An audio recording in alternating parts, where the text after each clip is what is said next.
This is a Judge from Zero Gravity, a mecha model kit with some interesting stuff like metal skeleton, extreme detailed design, and dramatic looking backpack and accessories. The box art is really dope, a very dynamic pose descending from the sky with that giant sickle. All the light reflections on the body is pretty nice. Not a lot of text here, just the word Judge in English and Chinese on the left bottom, and the manufacturer's logo Zero Gravity and that giant sickle on the top right.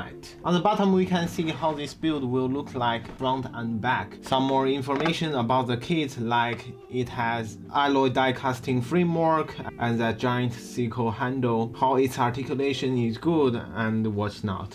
On the bottom we can see some more description of the armament this kit has. Let's have a look at the frame first. The metal frame is contained in a separate box with water slide decals. It is not fully metal, but with a few plastic parts here and there. A very nice looking gunmetal color. You can see all the joints here. The tightness of the skeleton is pretty good, not loose at all, and it is not that tight you can't bend it either. The weight of the frame itself is 187 grams. With most of the non-Bandai mecha model kit, a huge problem that often occurs is the fit. How well does each part snap together? Any loose parts that need gluing, or some packs that are too big and need cutting?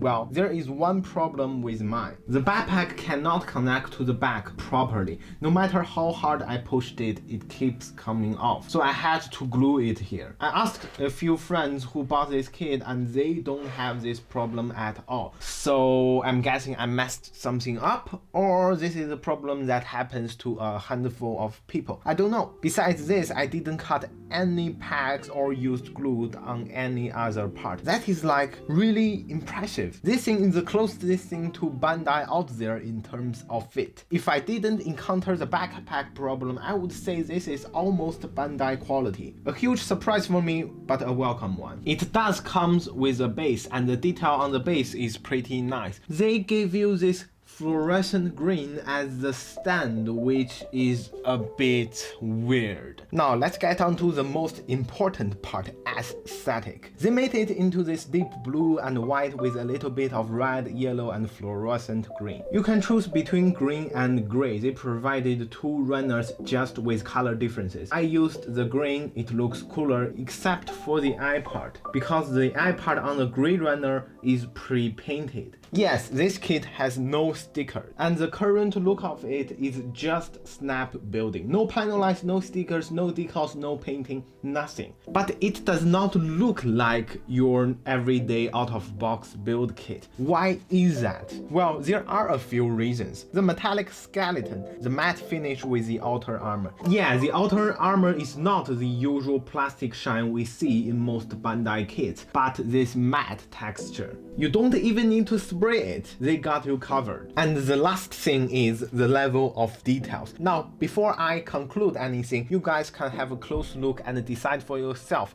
whether if it is good or not.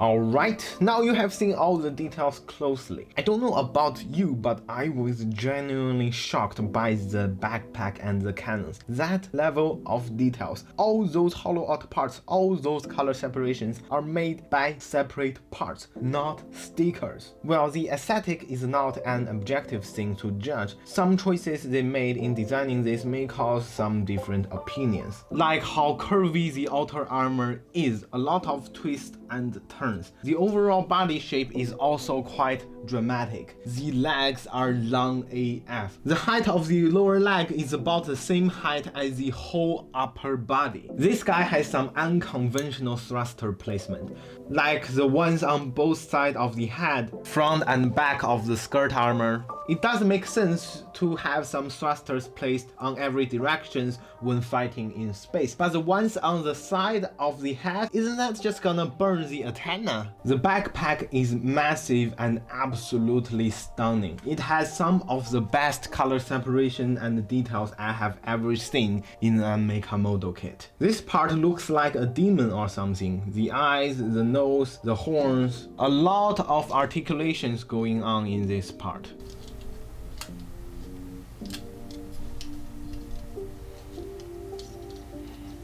The cannons are very long and thin, too thin around the end. At the tip here we have this clamp looking thing. Looks like a murloc, as fin on the head, teeth inside. You can even open the mouth, and there's a little cannon here. There is no handheld guns included in this kit, just a giant beam sickle. Besides the blade, it also has a spike and an axe. You can pull them off as separate weapons. So there's technically 3 weapons to choose from. Speaking of the hand, these hands are quite special. All the hands are built by 5 parts, even the fist. What does that mean though? That means it looks a lot more realistic when you inspect it. You can see a gap between the thumb and the rest of the fingers, instead of one blocky chunk. Though it looks better, it is really a hassle to install the weapons. You have to get the back armor off, get all the fingers off, use the fingers to hold the weapon and install it onto the hand, then get the back armor piece on,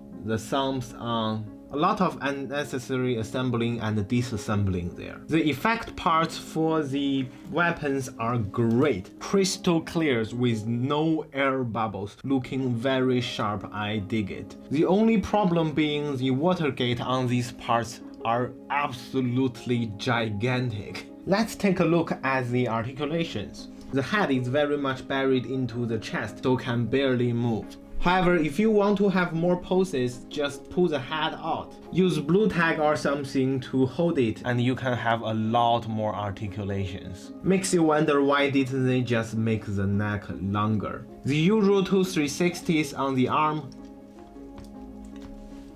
It can touch the shoulder no problem. The sleeve has this articulation to replace the normal hand articulation. You can still move the hand at this direction. The waist articulation is really decent. Though if you bend it too much, the crotch part will fall off, so be careful. Front kick 90 degrees, side kick 90 degrees, back kick almost 90. Bend the knee like so.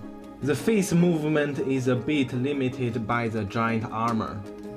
Now, this is a part where I say what kind of builder would like to have it, what kinds should avoid this. And with the original price of 398 yuan, which in today's exchange rate, that is about 61 bucks. If you can buy it at that price, this is an absolutely must-have for any mecha model builders. Even with the usual price markup in the US market around 20% to 30%, a $70-80 would still be a decent price for such a good kit. But you probably can't get it anywhere near that price unless you live in Asia. I have seen scalpers selling it at 200, even near 300 bucks. That is quite insane. I feel so sorry for all the Western mecha enthusiasts out there. Maybe one day in the future when some hobby shop buy a shipment of these, the price can get normal. Zero Gravity did announce that they are going to produce more of this kit. This raises the question, why can't Bandai make something like this? Well, as far as I know, Bandai has the technical capabilities and they definitely have more experiences in making mecha model kit. Then the question changes, why doesn't Bandai make something like this? They do have a line with metallic skeleton, high resolution, but the high-res kit's details cannot compete with the Judge, and they barely have any metal parts. The only Gunpla that can compete with the Judge in terms of metal skeleton and detail is the metal build and the fixed figuration, Bandai's premium figure lines. Do you like the new IMG Wing Gundam EW over Ka? Well, if you compare that one with the same suit from the fixed figuration, you will find out that MG1 is just a toned down version version of the fixed figuration. Bandai will never make a kit like this at this price point.